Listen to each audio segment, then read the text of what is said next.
ಮನೆಯಲ್ಲಿ ಒಂದೇ ತಾಯಿ ತಂದೆಗೆ ಹುಟ್ಟಿದಂಥ ಮಕ್ಕಳೇ ಕೆಲವೊಂದು ಸಂದರ್ಭದಲ್ಲಿ ಒಂದು ಸಿಹಿ ಕೊಟ್ಟಾಗಲೋ ಒಂದು ಹೊಸ ಬಟ್ಟೆ ಕೊಟ್ಟಾಗಲೋ ಕಿತ್ತಾಡೋಂಥ ಪ್ರವೃತ್ತಿ ನಾವು ನೋಡ್ತೀವಿ. ಸಹಜವಾಗಿ ಎಲ್ಲರಲ್ಲೂ ಆಕಾಂಕ್ಷಿತನ ಇತ್ತು, ತಪ್ಪಲ್ಲ, ಅವ್ರಿಗೆ ಅರ್ಹತೆಯೂ ಇದೆ. ಎಲ್ರಿಗೂ ಒಂದೇ ಬಾರಿ ಅವಕಾಶವನ್ನು ಕೊಡಲಿಕ್ಕೆ ಸಾಧ್ಯವೂ ಇಲ್ಲ. ಮನೆ ಒಳಗಿನ ವಿಚಾರ ಇದನ್ನೀಗಾಗಲೇ ಸಾಕಷ್ಟು ಬಗೆಹರಿಸಿದ್ದಾರೆ. ಇನ್ನೊಂದು 2 ವಿಚಾರ ಇದೆ, ಇವತ್ತು ಸಂಜೆ ಒಳಗೆ ಅವೆಲ್ಲ ಬಗೆಹರಿಸಿ. ಸ್ಪಷ್ಟವಾಗಿ ನಾನು ಹೇಳ್ತೀನಲ್ಲ, ನಾನು ಮಂಡ್ಯ ಜಿಲ್ಲೆಯ ಒಂದು ರಿಸರ್ವ್ ಕಾನ್ಸ್ಟಿಟ್ಯೂನ್ಸಿಯಿಂದ ಬಂದವನು.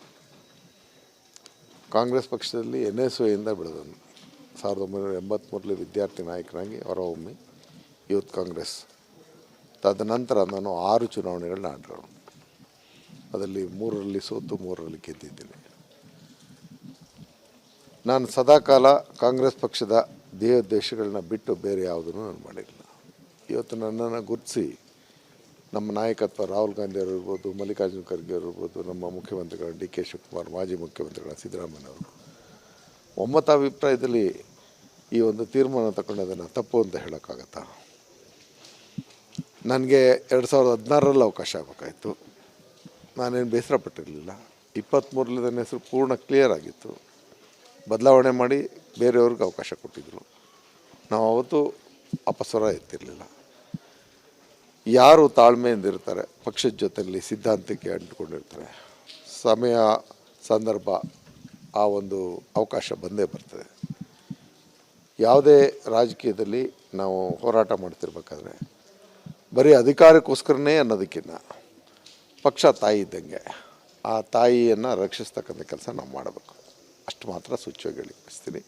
ಯಾವುದೇ ಅಸಮಾಧಾನ ಇದ್ದರೂ ಅದು ಸಂಜೆ ಒಳಗೆ ಬಗೆಹರಿದಿದೆ.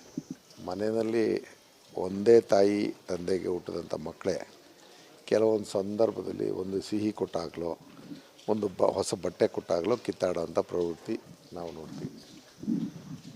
ಸಹಜವಾಗಿ ಎಲ್ಲರಲ್ಲೂ ಆಕಾಂಕ್ಷಿತನ ಇತ್ತು, ತಪ್ಪಲ್ಲ, ಅವ್ರಿಗೆ ಅರ್ಹತೆಯೂ ಇದೆ. ಎಲ್ರಿಗೂ ಒಂದೇ ಬಾರಿ ಅವಕಾಶವನ್ನು ಕೊಡಲಿಕ್ಕೆ ಸಾಧ್ಯವೂ ಇಲ್ಲ. ಮನೆ ಒಳಗಿನ ವಿಚಾರ ಇದನ್ನೀಗಾಗಲೇ ಸಾಕಷ್ಟು ಬಗೆಹರಿಸಿದ್ದಾರೆ. ಇನ್ನೊಂದು 2 ವಿಚಾರ ಇದೆ, ಇವತ್ತು ಸಂಜೆ ಒಳಗೆ ಅವೆಲ್ಲ ಬಗೆಹರಿಸಿ. ಸ್ಪಷ್ಟವಾಗಿ ನಾನು ಹೇಳ್ತೀನಲ್ಲ, ನಾನು ಮಂಡ್ಯ ಜಿಲ್ಲೆಯ ಒಂದು ರಿಸರ್ವ್ ಕಾನ್ಸ್ಟಿಟ್ಯೂನ್ಸಿಯಿಂದ ಬಂದವನು. ಕಾಂಗ್ರೆಸ್ ಪಕ್ಷದಲ್ಲಿ NSYಯಿಂದ ಬೆಳೆದವನು.